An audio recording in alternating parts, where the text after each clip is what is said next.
Quando meu marido exigiu o divórcio após 15 anos, silenciosamente concordei e assinei os papéis. Enquanto ele comemorava com sua amante em nosso restaurante favorito, me aproximei da mesa deles com um sorriso. Parabéns pela sua liberdade, eu disse, deslizando um envelope sobre a mesa. Seu sorriso desapareceu quando ele leu os resultados do teste de DNA. Batom vermelho, sangue em algodão branco imaculado. Foi isso que acabou com o meu casamento, não com um grito ou um estrondo, mas com o horror silencioso da descoberta.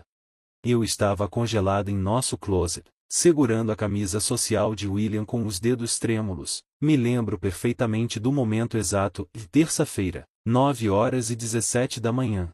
Os gêmeos estavam na escola, Emma, na sua aula de piano. Eu estava separando roupas para lavagem a seco quando notei a bolsa de ginástica de William escondida atrás de sua fileira de sapatos Oxford bem polidos. O zíper estava parcialmente aberto, revelando a camisa amassada que ele supostamente usará na cirurgia de emergência da noite anterior. A mancha não era médica. Nenhum cirurgião jamais usaria aquele tom de carmim em uma sala de operação. Antes de continuarmos com a chocante descoberta de Jennifer, quero convidá-lo a fazer parte da nossa comunidade de contadores de histórias. Se contos de força diante da traição ressoam com você, clique em inscrever-se. É totalmente gratuito e ajuda a apoiar mais histórias de mulheres reivindicando seu poder.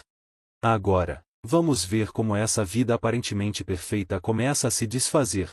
Fiquei ali, com o coração disparado, enquanto 15 anos de casamento se cristalizavam nesta única evidência condenatória. Dr. William Carter, respeitado cirurgião cardíaco, meu marido, pai de nossos 3 filhos. E os lábios de outra mulher em suas roupas. A realidade cuidadosamente construída em que eu vivia desmoronou ao meu redor como cristal fino caindo sobre um piso de mármore. A ironia não passou despercebida para mim. Durante anos, os colegas de William nos chamavam de os Carter perfeitos. Ele, com suas mãos firmes que salvavam vidas diariamente. Eu, com meu apoio inabalável e dedicação à nossa família. Nossa casa em estilo colonial em Wade Heights, com seu gramado bem cuidado e cerca branca, poderia muito bem ser cenário de um filme. O sonho americano personificado. Jennifer torna tudo possível. Ele costumava dizer em eventos beneficentes para hospitais, com o braço ao redor da minha cintura e uma taça de champanhe na mão. Eu não poderia fazer o que faço sem ela. As esposas dos outros médicos sorriam educadamente, mas eu via inveja em seus olhos. Tínhamos tudo. 3 lindos filhos, segurança financeira, uma parceria que sobreviveu aos anos exaustivos da residência, a faculdade de medicina e a ascensão de William à proeminência. Ou assim eu pensava. Olhando para trás, eu deveria ter reconhecido os sinais de alerta. William começou a trabalhar até mais tarde, alegando que o hospital estava com falta de pessoal. Fins de semana jogando golfe com colegas se tornaram mais frequentes. Nossas conversas ficaram mais curtas, mais práticas, agendando as atividades das crianças, discutindo as necessidades da casa, planejando compromissos sociais que impulsionariam sua carreira. Quando William foi promovido a chefe de cirurgia cardíaca na primavera passada, organizei uma festa de comemoração com todos os seus colegas. Ele sorriu e me agradeceu publicamente, mas depois reclamou que eu o havia envergonhado na frente do conselho do hospital. Naquela noite, ele dormiu no quarto de hóspedes, alegando exaustão. É a pressão, eu disse a minha irmã ao telefone no dia seguinte. A promoção trouxe muitas responsabilidades. Homens no poder mudam com frequência. Jen, ela me alertou. Eu descartei sua preocupação como puro cinismo. A distância física entre nós também aumentou. William alegava fadiga após cirurgias de 18 horas sempre que se afastava do meu toque. Comprei lingerie nova, planejei noites de encontros, tentei tudo que as revistas femininas sugeriam para manter a chama acesa. Ele participou sem entusiasmo, checando o telefone durante nossos jantares cuidadosamente planejados. Está tudo bem entre nós? Perguntei, numa noite, depois que ele mal tocou em sua refeição favorita. Apenas cansado, Jen. O caso Jenkins é complicado. Então, ele se retirava para seu escritório em casa, fechava a porta e falava ao telefone em um murmúrio baixo até tarde da noite. Eu acreditava em confiança, acreditava em privacidade. Nunca me ocorreu verificar seu telefone ou e-mails. Isso era coisa de mulheres inseguras, mulheres paranoicas. Não para Jennifer Carter, a esposa perfeita. Até que nosso 15º aniversário de casamento se aproximou. Planejei surpreender William com um fim de semana romântico em Napa Valley, onde passamos nossa lua de mel. Eu precisava sincronizar nossos calendários e seu telefone estava no balcão enquanto ele tomava banho. Uma olhada rápida para garantir que ele estivesse livre naquele fim de semana era tudo o que eu pretendia. A notificação de mensagem apareceu enquanto eu segurava o celular. Doutora Rebecca Harrington, ontem à noite foi incrível. Mal posso esperar para sentir você dentro de mim novamente. Quando você vai deixá-la? Meus dedos tremeram ao abrir a conversa. Centenas de mensagens trocadas ao longo de 8 meses. Fotos íntimas, planos feitos enquanto eu levava Emma para seu recital ou ajudava os gêmeos com seus projetos de ciências. Piadas cruéis às minhas custas. William, ela está planejando uma grande surpresa de aniversário. Rebecca, coitada, ainda acha que há algo para comemorar. Silenciosamente, recoloquei o telefone no balcão, fiz seu café como de costume e lhe dei um beijo de despedida quando ele saiu para o hospital. Depois, corri para o banheiro e vomitei até não sobrar nada além de bile amarga. Naquela noite, quando as crianças dormiram, o confrontei no nosso quarto.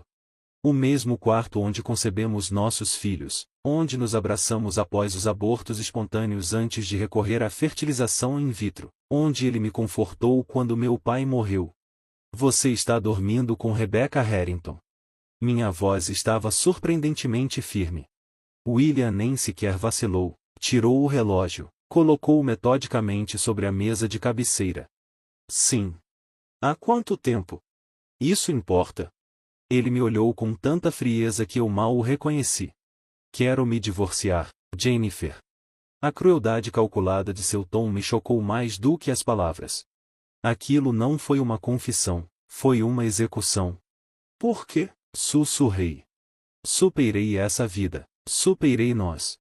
Ele gesticulou ao redor do quarto como se fosse uma cela de prisão. Dediquei 15 anos a esse casamento, a essas crianças. Tenho 45 anos. Se vou recomeçar, precisa ser agora. Recomeçar?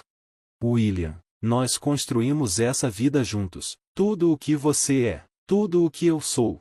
Sua risada foi amarga. Eu salvo vidas todos os dias. O que você faz, Jennifer? Assa biscoitos para arrecadação de fundos da escola? Organiza minha gaveta de meias?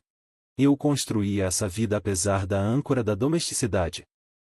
Suas palavras me atingiram como golpes físicos. Coloquei minha carreira como professor em pausa para apoiar seus sonhos na faculdade de medicina. Cuidei da nossa casa e dos nossos filhos para que ele pudesse se concentrar em crescer profissionalmente. Organizei incontáveis jantares com administradores de hospitais para ajudá-lo a expandir sua rede de contatos. Você será bem cuidada financeiramente, ele continuou, como se estivesse discutindo uma transação comercial. As crianças vão se ajustar. As crianças sempre se ajustam. Naquela noite, ele dormiu no quarto de hóspedes. Eu fiquei acordada, reconstruindo mentalmente os últimos 15 anos, me perguntando se algo havia sido real. De manhã, ele saiu para o hospital antes do amanhecer. Na cozinha, sobre o balcão, deixou um cartão de visita. Para o seu advogado. A vida perfeita que eu pensei que havíamos construído era uma miragem. As rachaduras sempre estiveram lá. Eu só estava tão dedicada à nossa ilusão que não quis enxergá-las. O que eu não sabia naquela época era que o batom manchado e o caso eram apenas as fraturas visíveis em uma estrutura comprometida desde o início. A traição de William era mais profunda do que eu poderia imaginar. E a verdadeira extensão do seu engano logo viraria meu mundo de cabeça para baixo de maneiras que fariam seu caso parecer trivial em comparação. No dia seguinte a William deixar o cartão do advogado, marquei uma consulta com Patricia Winters, a advogada de divórcios mais implacável de Odd Heights. Eu precisava entender minhas opções, me preparar para a batalha que estava por vir. A primeira instrução de Patricia foi clara. Documente tudo, Jennifer, especialmente as finanças. Naquela noite, Depois de colocar as crianças na cama com a garantia de que papai está ocupado no hospital, abri nosso cofre. Dentro dele, 15 anos de registros financeiros, declarações de impostos, investimentos, escrituras de propriedade. Enquanto eu organizava os papéis, as discrepâncias começaram a surgir como fios escuros em um tecido que eu acreditava ser impecável. Retiradas mensais: $5, 000, $7, 500, às vezes, $10, 000. Todas saindo da nossa conta conjunta para uma entidade chamada Riverside Holdings. Sem explicação. Sem rastro de papel mostrando para onde esse dinheiro ia. Nos últimos 2 anos, quase $250, 000 haviam simplesmente desaparecido. Na manhã seguinte, entrei em contato com nosso banco. O gerente da conta hesitou, mas acabou confirmando minhas suspeitas. Riverside Holdings era uma sociedade de responsabilidade limitada registrada exclusivamente no nome de William. A trilha do dinheiro terminava ali. Isso é normal em divórcios? Perguntei a Patrícia na nossa reunião de acompanhamento, deslizando os extratos bancários sobre sua mesa de mogno. Ocultar ativos? Infelizmente, sim. Ela examinou os documentos por trás de seus óculos de leitura estreitos. Mas esse padrão sugere algo mais calculado. Algo de longo prazo. Foi durante essa conversa que Patrícia mencionou o Dr. Nathan Brooks. O nome surgiu de forma inesperada. Ela explicou que o ex-colega do meu marido deixou o Ashore Medical Center há 3 anos sob circunstâncias interessantes. Talvez valha a pena conversar com ele. Eu me lembrava vagamente do Dr. Brooks, quieto, dedicado, sempre um pouco desconfortável nos eventos do hospital. Ele simplesmente desapareceu da comunidade médica sem explicação. Quando perguntei a William na época, ele descartou minhas dúvidas com um aceno indiferente. Diferenças profissionais, nada de interessante.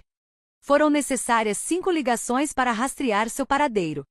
Ele agora dirigia uma clínica familiar modesta, a 60 quilômetros da cidade. Sua recepcionista foi relutante a princípio, mas quando mencionei o nome de William, ela imediatamente mudou de tom. Senhora Carter. Sua voz carregava um peso que fez meu estômago se revirar. Estou esperando sua ligação há anos. Nos encontramos em uma cafeteria no meio do caminho entre nossas casas.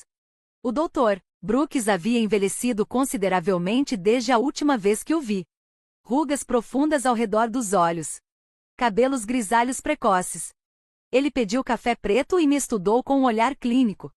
Eu sabia que esse dia chegaria, ele disse calmamente. Só não sabia qual de nós quebraria primeiro, eu, pela minha consciência, ou William, pela sua arrogância. O que ele revelou na hora seguinte destruiu o que restava do meu mundo. A clínica de fertilidade de Ashore tinha um problema. Vários casais relataram falhas inexplicáveis nos procedimentos de fertilização in vitro, apesar das condições ideais. Notei inconsistências nos relatórios de laboratório, ele disse, a voz um sussurro. Pequenas diferenças na documentação, nada que alguém comum perceberia. Minhas mãos tremiam ao redor do meu café com leite intocado. Passamos por 3 rodadas de FIV para conceber os gêmeos. Mais 2 para Emma. Cada falha foi devastadora. Cada sucesso, um milagre. Comecei a investigar silenciosamente, continuou ele. O diretor da clínica, Dr. Mercer, estava manipulando resultados. Substituindo amostras. Alterando taxas de sucesso. Tudo para manter a reputação e o financiamento da clínica. Quando o confrontei, Dr. Brooks fez uma pausa, olhando diretamente para mim. Ele admitiu que William sabia de tudo. Meu peito apertou. Mais do que sabia. Ele corrigiu, ele era cúmplice. Isso é impossível, sussurrei. William queria filhos. Nós 2 queríamos.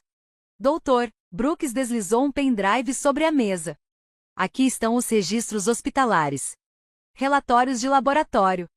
A assinatura de William autorizando modificações nos procedimentos. Modificações, ele repetiu, com nojo. Um eufemismo para adulteração de amostras. Incluindo as nossas. Minha voz falhou. Por quê? Inicialmente, foi por ambição. Dr. Mercer estava no conselho que, anos depois, promoveu William a chefe de cirurgia. Mas havia mais. William tem uma condição cardíaca hereditária. Cardiomiopatia hipertrófica. Leve no caso dele, mas com 50% de chance de ser transmitida aos filhos. Um cirurgião não pode ter um filho doente. Seria um risco para sua reputação, para sua imagem profissional. As implicações caíram sobre mim como um maremoto. Ele garantiu que seu esperma nunca fosse realmente usado. A clínica usou doadores anônimos no lugar. William sabia exatamente o que estava fazendo. Saí da reunião com o pendrive queimando um buraco na minha bolsa. E uma recomendação para um serviço discreto de testes genéticos. Naquela noite, depois que as crianças dormiram, coletei amostras de DNA. Cabelos de suas escovas. Saliva de suas escovas de dente. Incluí também um dos pentes de William, do banheiro principal. Ele não usava mais os dois. A espera pelos resultados foi torturante. Enquanto isso, William acelerou os procedimentos do divórcio. Exigiu avaliações de custódia. Alegou que minha instabilidade emocional me tornava uma mãe inadequada. Seu advogado enviou cartas intimidadoras, questionando minha capacidade de sustentar financeiramente as crianças, sugerindo que minha contribuição para a família era insignificante. A oferta que me fizeram era mínima. Um acordo que me deixaria com o suficiente para sobreviver. Um movimento calculado para me forçar à submissão. Enquanto isso, eu mantinha as aparências. Ajudava os gêmeos com seus projetos de ciências. Compareci ao recital de Emma. Sorri para as professoras na escola. Acenei educadamente quando outras mães perguntavam sobre a ausência de William. Turnos no hospital. Eu dizia: "Você sabe como é." À noite, eu pesquisava. Violações de ética médica. Fraudes em clínicas de fertilidade. Os casos que encontrei eram devastadores. Médicos usando seu próprio esperma em vez de doadores. Clínicas misturando embriões. Famílias descobrindo verdades biológicas décadas depois. Mas nenhum caso era como o nosso. Nenhum marido que deliberadamente garantiu que seus filhos não fossem biologicamente seus. Criando uma família com falsos pretextos. Mantendo a ficção de uma conexão genética. O laboratório ligou em uma manhã de terça-feira. A voz da mulher era profissional, imparcial. "Temos seus resultados, senhora Carter. Você prefere que eu os envie por e-mail ou deseja discuti-los por telefone?" "E-mail." Eu sussurrei. Eu precisava ver as evidências com meus próprios olhos. Nenhuma linguagem clínica poderia suavizar o golpe. O suposto pai é excluído como o pai biológico das crianças testadas. A probabilidade de paternidade é 0%. Imprimi 3 cópias. Uma para meu advogado. Uma para o cofre que agora estava registrado apenas em meu nome. E uma última.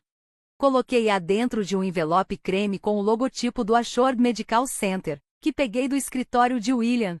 Durante aquelas semanas fingindo que nada havia mudado, minhas mãos não tremiam mais. A devastação tinha se cristalizado em algo mais duro, mais frio. Isso não era apenas sobre um caso. Ou ativos ocultos. Era sobre uma traição fundamental que começou antes mesmo de nossos filhos serem concebidos. William me privou da minha escolha. Ele construiu uma mentira elaborada. Uma mentira que moldou 15 anos da minha vida. Minha identidade como mãe. A própria existência dos nossos filhos. Enquanto isso, ele se apresentava ao mundo como o provedor generoso, o pai dedicado, o cirurgião brilhante salvando vidas. Mas agora, eu detinha a verdade.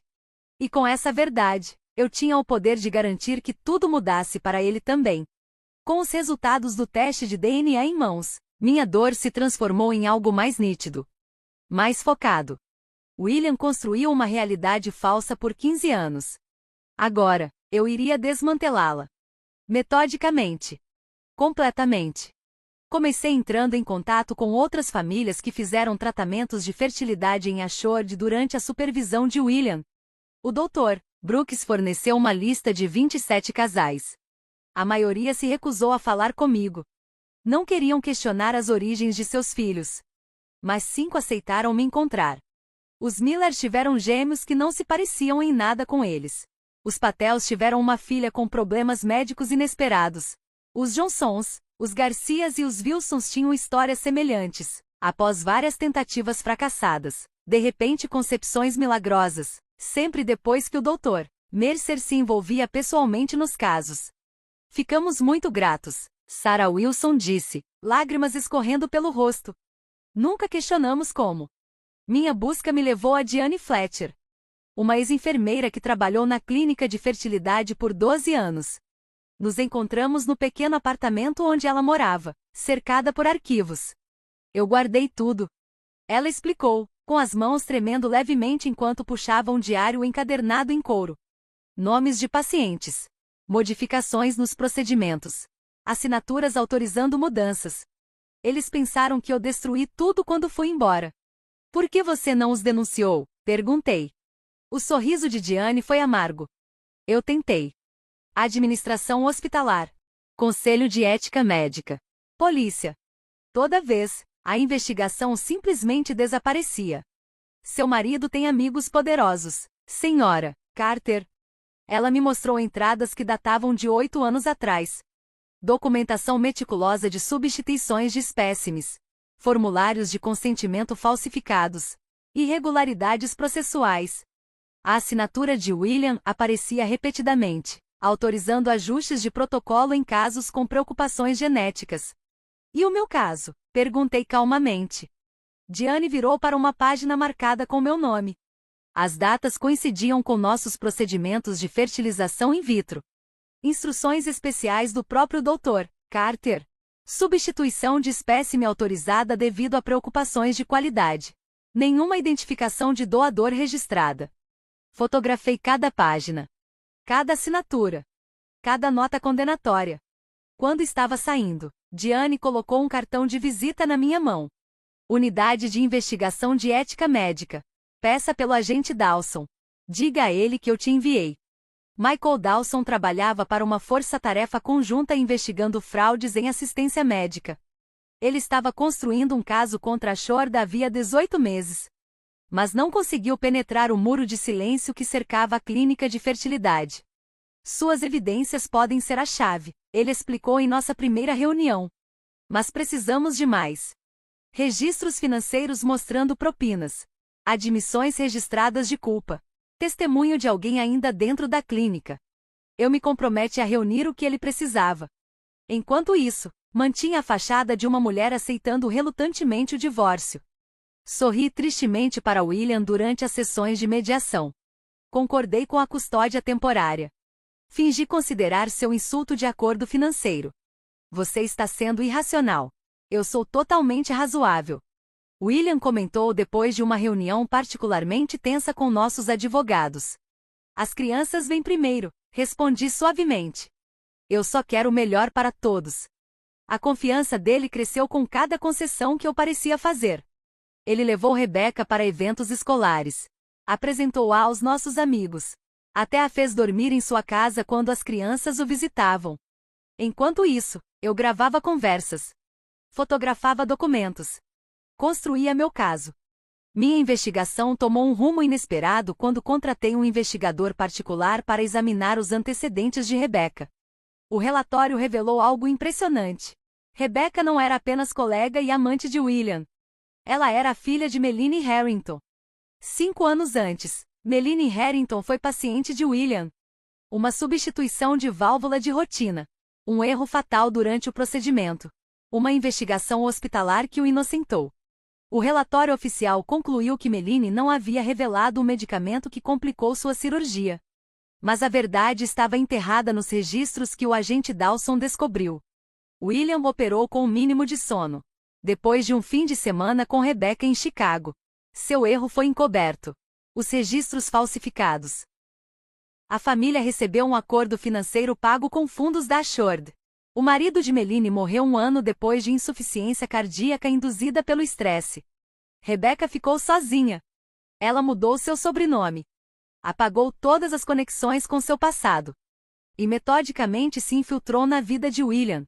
Primeiro como colega. Depois como amante. A vingança dela estava sendo planejada há anos. Assim como a minha. Debati confrontá-la. Talvez até sugerir que trabalhássemos juntas. Mas decidi não fazer isso. As motivações de Rebecca eram emocionais. Voláteis. As minhas precisavam ser precisas, calculadas.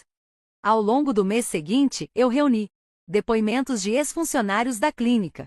Documentei o rastro de dinheiro de Assured para Riverside Holds para contas offshore. Garanti declarações juramentadas de pacientes cujos tratamentos foram comprometidos. O agente Dawson construiu um caso legal, enquanto eu construía algo mais pessoal. O desmantelamento completo da imagem cuidadosamente elaborada de William Carter. Eu gravei William durante uma de nossas discussões sobre coparentalidade, sutilmente direcionando a conversa. A conversa se voltou para os tratamentos de fertilidade. Os gêmeos têm seus olhos, mencionei casualmente. Bons genes, ele respondeu, distraído com o telefone. Você já se perguntou se eles herdaram sua condição cardíaca? A cabeça de William se ergueu imediatamente. Que condição? Cardiomiopatia hipertrófica. O Dr. Brooks mencionou isso. O rosto de William escureceu. Brooks deveria manter a boca fechada sobre coisas que não lhe dizem respeito. As preocupações com a saúde dos nossos filhos não o preocupam? Me preocupam. Mas não há nada com que se preocupar. Ele descartou a questão. Eu os testei anos atrás. Eles estão bem. Como você pode tê-los testado sem me dizer? Sou pai deles. E médico. Tomei uma decisão médica. A gravação capturou cada palavra. O reconhecimento da condição genética. A admissão de que testou nossos filhos sem meu conhecimento. A contínua pretensão de conexão biológica. Essa era a peça final que o agente Dawson precisava. O momento não poderia ter sido mais perfeito. A gala anual do Assured Medical Center se aproximava. O evento de maior prestígio no calendário do hospital. William seria premiado como médico do ano. Por suas contribuições inovadoras à cirurgia cardíaca. Por seus padrões éticos inabaláveis. O convite chegou em nossa casa. Ainda endereçado a nós dois, apesar do nosso divórcio pendente. William mandou uma mensagem. Vou levar Rebecca como minha acompanhante, mas você é bem-vinda se não for muito estranho. Respondi com a mistura perfeita de dignidade ferida e aceitação graciosa. Eu não perderia. Você merece esse reconhecimento. O que William não sabia era que eu já havia me encontrado com o presidente do conselho do hospital. Compartilhei evidências selecionadas. Uma sessão especial foi agendada. Antes da gala, o agente Dawson apresentaria o caso completo. Contra William. Contra Dr. Mercer. Contra a clínica de fertilidade. Naquela noite, enquanto preparava meu vestido, pensei em Rebecca. Um vestido preto elegante. O mesmo que ela uma vez zombou em uma mensagem para William. Mãe suburbana tentando parecer sofisticada. Recebi uma notificação. William e Rebecca comemorariam no Vincenzo após a cerimônia. Nosso restaurante especial. O mesmo onde ele me pediu em casamento há 15 anos. O toque final perfeito para minha revelação cuidadosamente orquestrada. O envelope com os resultados de DNA estava pronto. As autoridades estavam preparadas. Cada detalhe foi considerado. Pela primeira vez em meses, senti uma certeza calma. William passou 15 anos construindo uma mentira. Amanhã à noite, a verdade finalmente seria contada. A noite da gala do Assured chegou com um timing perfeito. Tempestades ameaçavam no horizonte, mas permaneciam afastadas. O céu estava escuro, carregado de potencial. Entrei sozinha no salão de baile do hotel. Vestindo o preto que William sempre dizia que me fazia parecer que estava tentando demais. Cabelos presos. Brincos de diamante, um presente de um marido que não existia mais. As joias brilhavam sob a luz, enquanto eu me movia pela multidão da elite médica. Avisei William imediatamente. Segurando a corte perto do palco. Braço possessivo em volta da cintura de Rebecca. Ela usava vermelho escarlate. O mesmo tom do batom que iniciou esta cascata de revelações. Os membros do conselho do hospital se aglomeravam ao redor deles. Apenas algumas horas separavam William Carter da verdade. E dessa vez, não haveria como escapar. Rindo de suas piadas, admirando sua companheira perfeita. A imagem do sucesso. A reunião secreta do conselho havia terminado apenas 30 minutos antes. Assisti de uma sala lateral enquanto o agente Dawson apresentava as evidências. Registros financeiros. Depoimentos de pacientes. Documentação detalhada de Diane Fletcher. Os membros do conselho mudaram suas expressões. De ceticismo para choque. De choque para resolução sombria. O departamento jurídico do hospital contatou imediatamente o gabinete do promotor público. William, é claro, não sabia de nada disso. Enquanto aceitava os parabéns por seu prêmio. Enquanto sorria para os flashes das câmeras. Enquanto acreditava que sua vida perfeita estava segura. O que ele não sabia era que policiais estavam posicionados em cada saída, esperando o sinal do agente Dawson. Sua vida estava a minutos da implosão. Eu me misturei à multidão silenciosamente. Aceitei condolências falsas pelo meu casamento fracassado. De esposas que sempre me viram como uma cúmplice da genialidade de William. Tão corajoso da sua parte vir esta noite, sussurrou Margaret Reynolds, esposa do chefe de cirurgia. Sua simpatia era genuína, mesmo enquanto seus olhos seguiam William e Rebecca. Eu não perderia. Quero ver William receber o reconhecimento que ele merece. Respondi com um sorriso que a deixou visivelmente desconfortável.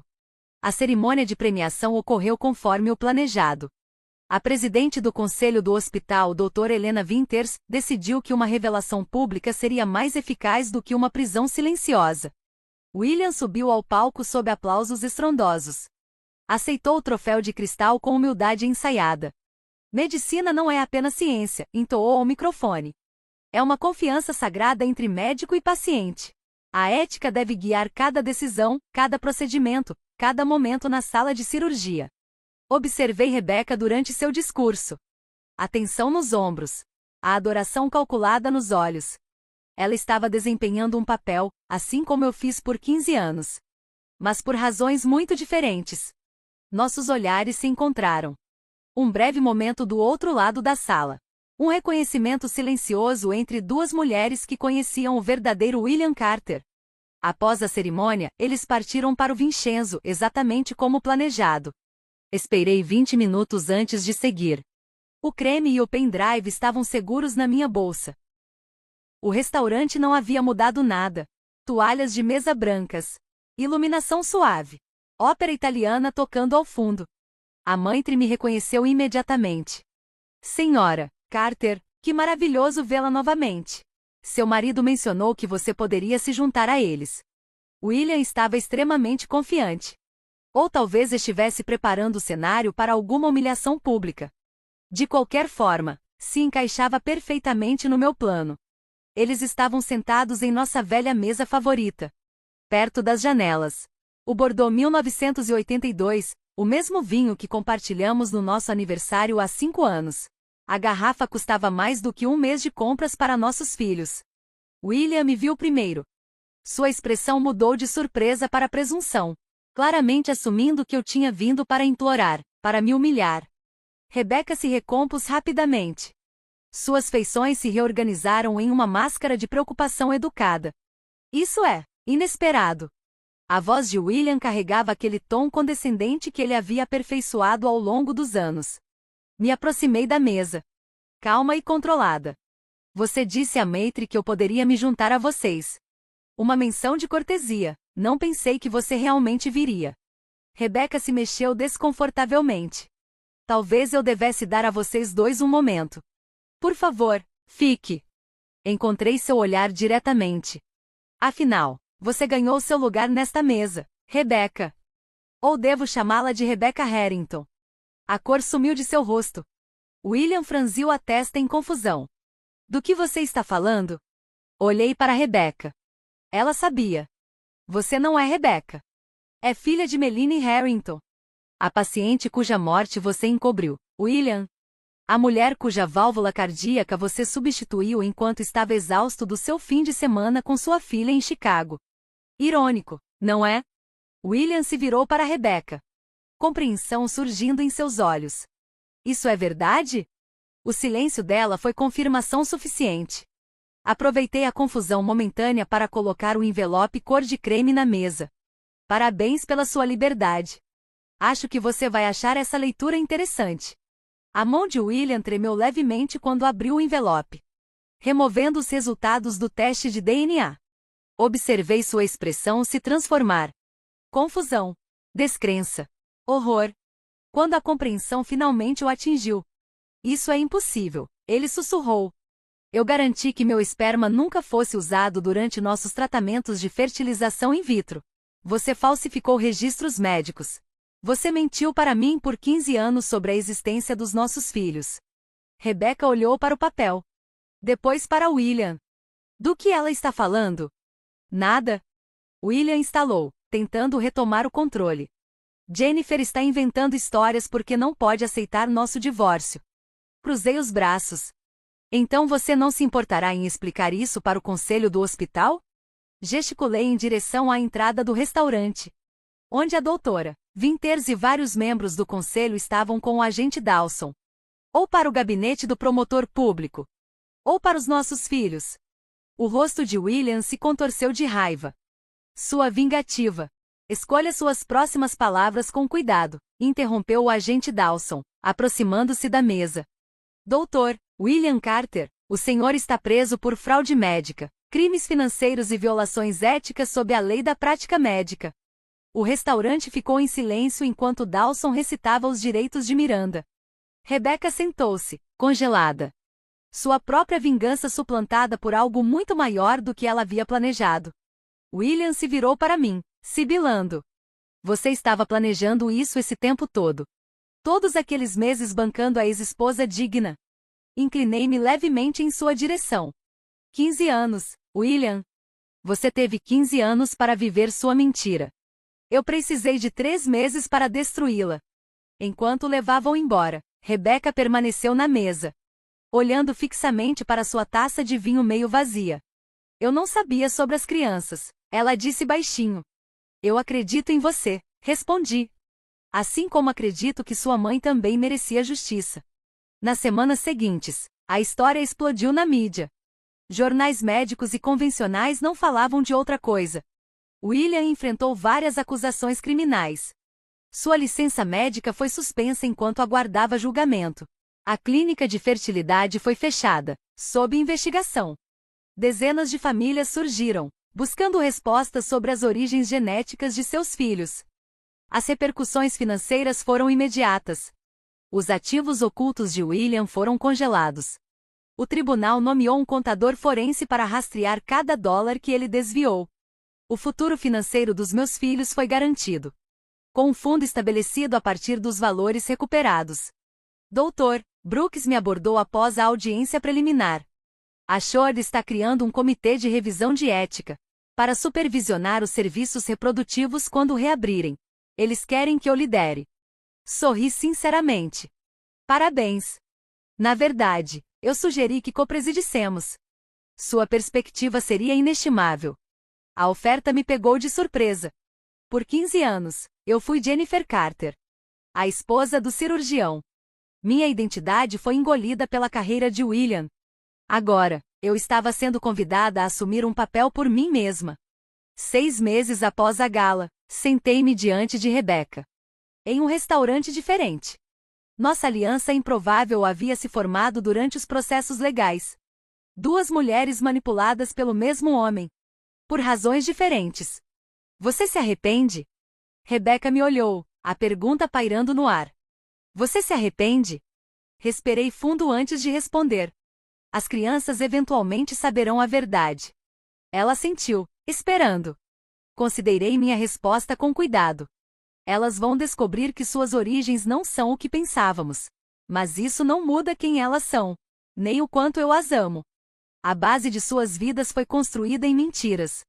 Mas eu escolhi a verdade, por mais difícil que fosse. Naquela noite, observei meus filhos dormindo. Na casa que mantivemos, apesar das tentativas de William de nos tirar tudo. E senti algo inesperado. Não satisfação, não vingança, mas libertação.